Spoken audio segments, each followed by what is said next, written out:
Welcome to Authors' Ideas Questions and Answers, a production of MJR Productions and JR Global. These podcasts feature ideas and conversations with Mahesh Joshi and JR Klein. Both are established business leaders, with expertise recognized worldwide.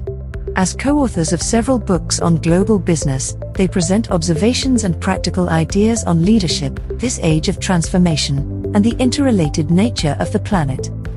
Our current series is on leaders in a world filled with challenges and revolutionary changes. Conversations will focus on the second book in the Global Business series released by Oxford University Press, Global Business in the Age of Transformation.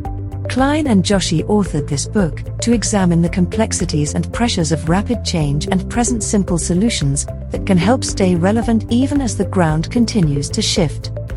Let's look at today's questions. In your book, you talk about change blindness. What are some ways that this blindness is evidenced? It's very interesting that change is more than evident in our world. It's coming quickly and almost as this tsunami of information. But even inside of that, it's really interesting that some still have a blindness to exactly what's happening. And that's evident in a number of things. The first thing we want to talk about is the golden handcuffs. Wall Street and market capital also have something to do with this change and its barriers as well. When Kodak was still the king of still pictures, they were incredibly profitable and came in number one and number two in the global brand tracking studies. Kodak owned pictures. There is an assumption that they did not see the fact that photography was changing and picture film would no longer be necessary. The obvious assumption is that they did not see the train coming down the track. However, in reality, years before digital photography started to ellipse film, Kodak knew almost to the month when the change would happen. They had crystal clarity that this change was coming. They knew exactly what was going to happen. And it was not a case of being blindsided or not seeing what was going on in the world or where such competition was coming from. They saw it and were precise at knowing when their business would be ellipsed, disrupted, and changed. So what happened? Enter the concept of the golden handcuffs. The film business was so profitable that anything else they did other than make film and process film was going to dilute their earnings. In their minds, if they took $500 million out of the film division and moved it to the digital division to develop high digital technology, the only thing for sure is that they wouldn't get the 70% margin in the digital business. Knowing that Wall Street is the driver to deliver earnings per share per quarter, and if they moved money asymmetrically, that is, if they move money out of one powerful division into a startup division, Wall Street would certainly punish them. They couldn't make what is referred to as an asymmetrical bet. Take money from a successful business and put it into a startup business. They needed to reward their shareholders in the film business. Even though Kodak saw what was coming, they couldn't make the type of shift necessary to seize the opportunity. They were caught in the golden handcuffs. Now, the golden handcuffs are not the only part of the story, Part two being equally important, that when companies think about making major market or organizational shifts, they need to know what their business's DNA, what are they actually made up of? What does the corporate culture look like, and what skills and capacities and people make up the company's competencies?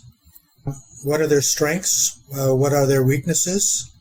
At Kodak, there was a contentious board meeting centering on a debate about going digital or staying as basically a chemical company.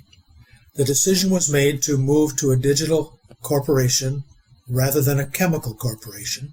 The chemical division, Eastman Chemical, was sold off and consequently became a successful billion-dollar corporation in southeastern United States.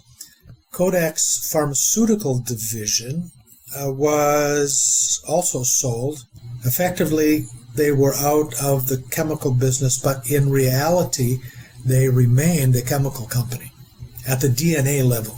They were culturally, strategically, operationally a chemical company without the capacities, talents, or individuals to become a digital organization. Even though Kodak saw what was coming, they didn't make the type of shift necessary to seize the opportunity. There are three other blindnesses that we should talk about. The first one is pride. At one time, for example, BlackBerry was the king of the hill when it came to cellular technology. Everybody who was a mover or a shaker had a BlackBerry clipped to their belts, despite the visible and predominant wave of smart technologies that came upon the market. There was a bit of institutional arrogance at the notion of touchscreen technology being silly or nonsense, even though it was happening with iPhone and smartphones exploding into the market. It was the corporation's mindset that if you are serious about business, you need a hard keyboard. They were simply arrogant. By the time reality revealed itself, attempt to change to consumer expected new technologies was too little and simply too late. A couple of other things that make shifts difficult are analysis paralysis and empty pockets. Examples.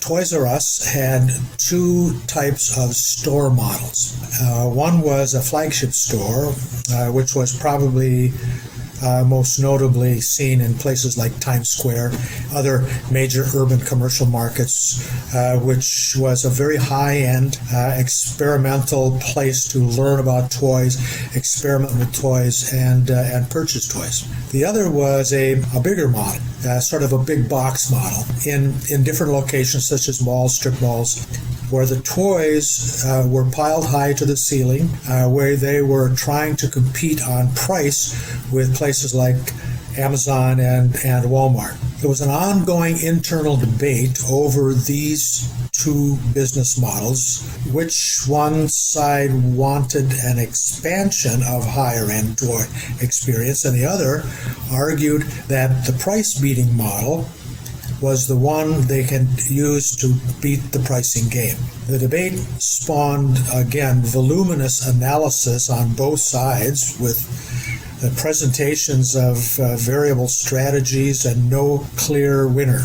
The winter of debate prevailed for a long time. When the decision was finally made, there was little or no money left to execute it. The process had an unexpected result of producing empty pockets. They did not have the money to execute the pricing game, nor could they execute the experience game, and the rest became history. Thank you for joining us. We look forward to continuing the conversation. If you are interested in more about the significant changes in the world, watch for Global Business in the Age of Distraction and Destruction, scheduled for release from Oxford University Press in June of 2022. If you want to contact us, email info@jrglobal.co.